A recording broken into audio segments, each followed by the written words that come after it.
ಶ್ರೀದೇವಿ ಮಹಾತ್ಮೆ 11ನೇ ಅಧ್ಯಾಯ. ಧೂಮ್ರಲೋಚನ ವಧೆ. ಶುಂಭನ ದೂತನು ದೇವಿಯಿಂದ ಹೊರಟು ಬಂದು ಶುಂಭನಿಗೆ ವಂದಿಸಿ ಆಕೆಯ ಸಂದೇಶವನ್ನು ತಿಳಿಸಿದಾಗ ಶುಂಭನಿಗೆ ಅಗಾಧ ಕೋಪ ಬಂದಿತ್ತು. ಧೂಮ್ರಲೋಚನ, ಈಗಲೇ ಆ ಸ್ತ್ರೀಯನ್ನು ಹಿಡಿದುತ್ತಾ ಎಂದು ಆಜ್ಞಾಪಿಸಿ ಸೈನ್ಯದೊಡನೆ ಕಳಿಸಿದನು. ಧೂಮ್ರಲೋಚನನು 100 ಸೈನಿಕರೊಡನೆ ಹಿಮಾಚಲದ ಕಡೆ ಹೊರಟನು. ದೇವಿಯ ಬಳಿಗೆ ಹೋಗಿ, ನಾನು ಧೂಮ್ರಲೋಚನ, ಸೈನ್ಯ ಸಹಿತವಾಗಿ ಬಂದಿರುವೆನು. ಒಳ್ಳೆಯ ಮಾತಿನಿಂದ ನನ್ನೊಡನೆ ಬಂದರೆ ಸರಿ, ಇಲ್ಲದಿದ್ದರೆ ಎಳೆದು ತರಲು ಶುಂಭರಾಜನ ಆಜ್ಞೆ ಇದೆ ಎಂದು ಧೂಮ್ರಲೋಚನನು ನುಡಿದನು. ದೇವಿಯ ಈ ಮಾತನ್ನು ಕೇಳಿ ಕ್ರೋಧದಿಂದ ಹೂಂಕರಿಸಿದಳು. ಆಕೆಯ ಹೂಂಕಾರವೇ ಧೂಮ್ರಲೋಚನವನ್ನು ಸುಟ್ಟು ಬೂದಿ ಮಾಡಿತು. ತಮ್ಮ ನಾಯಕನು ಸುಟ್ಟು ಬೂದಿಯಾದುದನ್ನು ಕಂಡು ಅವನ ಸೈನಿಕರೆಲ್ಲ ದೇವಿಯನ್ನು ಮುತ್ತಿಗೆ ಹಾಕಿದರು. ಜಗನ್ಮಾತೆಯಾದ ಪರದೇವಿಯು ಎಲ್ಲ ಶಸ್ತ್ರಗಳನ್ನು ಕಡಿದು ಹಾಕಿ ಖಡ್ಗದಿಂದ ತುಂಡರಿಸಿ ಧೂಮ್ರಲೋಚನನ ಸೈನ್ಯವನ್ನು ನಾಶಪಡಿಸಿದಳು. ಪರಮೇಶ್ವರಿಯ ವಾಹನವಾದ ಸಿಂಹವು ಉಳಿದ ರಾಕ್ಷಸರ ಮೇಲೆ ಹಾರಿ ಅವರನ್ನು ಸಿಗಿದು ಹಾಕಿತ್ತು. ಕೆಲವರು ದೇವಿಯಿಂದಲೂ ಉಳಿದವರು ಸಿಂಹದಿಂದಲೂ ಹತರಾದರು. ಈ ಸಂಗತಿಯನ್ನು ದೂತರು ಶುಂಭನಿಗೆ ತಲುಪಿಸಿದರು.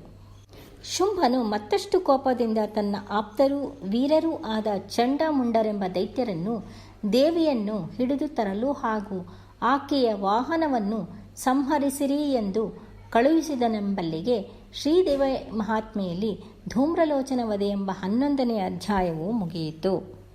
ಶ್ರೀದೇವಿ ಮಹಾತ್ಮೆ 12ನೆಯ ಅಧ್ಯಾಯ. ಚಂಡಮುಂಡರ ವಧೆ. ಚಾಮುಂಡಿ ಪರಾಕ್ರಮ. ಶುಂಭನ ಆಜ್ಞೆಯನ್ನು ಪಡೆದು ಚಂಡಮುಂಡರು ತಕ್ಷಣ ದೇವಿ ಇದ್ದ ಸ್ಥಳಕ್ಕೆ ಹೊರಟರು. ಅವರ ನಾಯಕತ್ವದಲ್ಲಿ ಅನೇಕ ಸೈನಿಕರು, ಆನೆ, ಕುದುರೆಗಳು ನಡೆದವು. ಹಿಮಾಚಲವನ್ನು ಅವರು ಬೇಗನೆ ತಲುಪಿದರು. ಹಿಮವತ್ ಪರ್ವತದ ಬಂಡೆಯ ಮೇಲೆ ಕುಳಿತ ದೇವಿಯನ್ನು, ಆಕೆಯ ವಾಹನವಾದ ಸಿಂಹವನ್ನು ಅವರು ಕಂಡರು.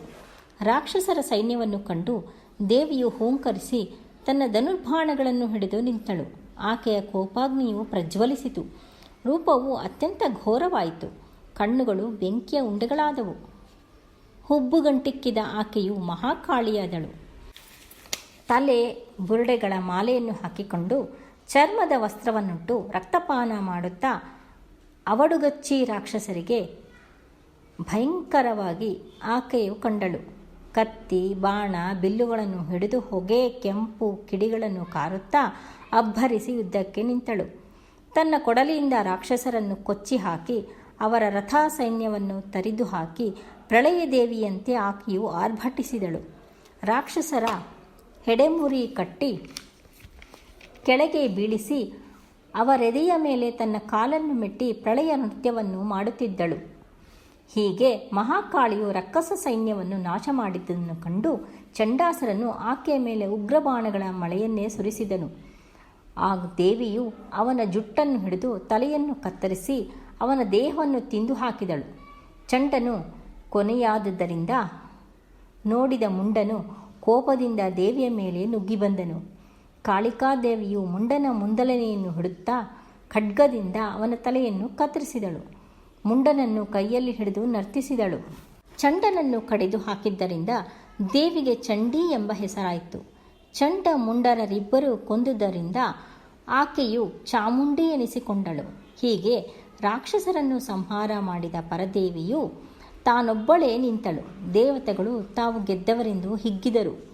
ರಾಕ್ಷಸರ ಬಲ ಕುಗ್ಗಿತು ಎಂಬಲ್ಲಿಗೆ ಶ್ರೀದೇವಿ ಮಹಾತ್ಮೆಯಲ್ಲಿ ಚಂಡಮುಂಡ ವಧೆ ಎಂಬ 12ನೇ ಅಧ್ಯಾಯವು ಮುಗಿಯಿತು.